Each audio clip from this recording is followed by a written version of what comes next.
गीता की कहानी भारतीय सभ्यता की कहानी है। हम ये जानते हैं कि कुरुक्षेत्र की रणभूमि पर कृष्ण ने अर्जुन को गीता सुनाई थी। पर क्या कृष्ण ने गीता को उत्पन्न किया था? क्या वेद व्यास ने ब्रह्मांड के सत्य को कृष्ण के जरिए उजागर किया था? संजय ने दूरदृष्टि से बैठे धृतराष्ट्र को जो सुनाया, क्या उसको उसका श्रेय नहीं मिलना चाहिए? और उन सब कवियों का क्या, जिन्होंने गीता को गाकर या लिखकर हम जैसे लोगों तक पहुंचाया? ये उनकी कहानी है, ये गीता की कहानी है। पांडवों और कौरवों के अंतिम युद्ध से ठीक पहले विष्णु अवतार कृष्ण ने अर्जुन को वेदों का सार गीता के रूप में सुनाकर उसे दुविधा से बचाया था। व्यास ने महाभारत की कहानी अपने शिष्य वैशंपायन को सुनाई। फिर यह कथा रोमहर्षण तक पहुंची, फिर सौती तक और फिर शौनक तक। 4000 वर्ष पहले आर्यावर्त के ऋषियों ने ऋग्वेद की रचना की। उन्होंने सूर्य, चंद्र और ग्रहों की वर्णना की। उन्होंने ब्रह्मांड की प्रशंसा की। कुछ शताब्दियों बाद यजुर्वेद में देवताओं की उपासना के उपाय बताए गए। उसके बाद उपनिषदों ने संपूर्ण ब्रह्मांड को एक मस्तिष्क के रूप में दिखाया। समय बीता और काफी वाद विवाद के बाद रामायण, महाभारत और पुराण ब्राह्मी लिपि में आम आदमी के पास आ गए।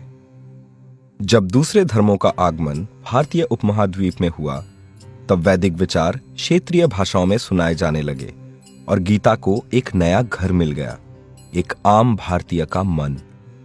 जब यूरोपीय लोगों ने भारतीय संस्कृति को समझने की कोशिश की, तब उन्हें इस देश की कई प्रथाएं समझ में नहीं आईं।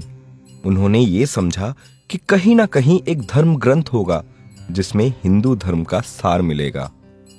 पर एक चीज जो पश्चिमी विद्वान नहीं समझ पाए, वो ये है कि वैदिक ज्ञान किताबों की मोहताज नहीं है। किस्से, कहानी, गाने और रीति रिवाज का संस्कृति में एक अलग ही स्थान होता है। भागवत गीता एकमात्र गीता नहीं है। पुराणों में गुरु गीता, गणेश गीता, अवधूत गीता, राम गीता, उद्धव गीता, व्याद गीता और अनुगीता का भी उल्लेख है। जब रोमन साम्राज्य मेडिटेरेनियन में अपना वर्चस्व स्थापित करने की कोशिश में लगा था, भारत में एक महाकाव्य महाभारत की रचना की जा रही थी।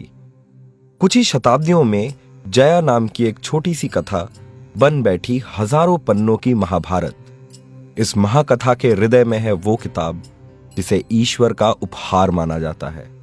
दार्शनिक आदिशंकर के अनुसार गीता ईश्वर और मानव का मिलाप है, जबकि रामानुज और माधव को गीता में ईश्वर और मानव का अंतर नजर आया। 20वीं शताब्दी में गांधी, तिलक, अंबेडकर जैसे महानुभावों को भी गीता से अलग अलग सार मिले। यही नहीं, हक्सली, ओपेनहाइमर और यहां तक कि हिटलर को भी गीता में अपने विचारों का प्रतिबिंब दिखा। गीता के उतने ही रूप हैं जितने हाथों से वो गुजरी है। हालांकि गीता का जीवन काल शताब्दियों से चला आ रहा है और अलग अलग लोगों ने इसका अलग अलग अर्थ निकाला है, गीता का सार आज भी उतना सहज है जितना सदियों पहले था। ये ब्रह्मांड अनंत है और परिवर्तन इसका एकमात्र नियम। जीवन और मृत्यु इस अनंत चक्र का एक छोटा सा हिस्सा है। हम इस सत्य को वैसे ही देखते हैं जैसे कि हम हैं। इस अनंत में आकार हम स्वयं बनाते हैं और मतलब भी खुद ही निकालते हैं। हम शत्रु और मित्र बनाते हैं, सही और गलत के माप तय करते हैं। हम अपने सत्य का निर्माण भी स्वयं ही करते हैं। ऐसे 3 पथ हैं जिन पे चलकर हम इस संसार में अपना रास्ता ढूंढ सकते हैं।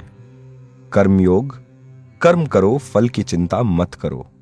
भक्ति योग, स्वयं को समर्पित करो। ज्ञान योग, ज्ञान प्राप्त करने की कोशिश करो। जब हमें दूसरों की समझ होती है तो ब्रह्मांड भी समझ में आने लगता है। यह विश्व हमेशा से ही ऐसा रहा है और ऐसा ही रहेगा।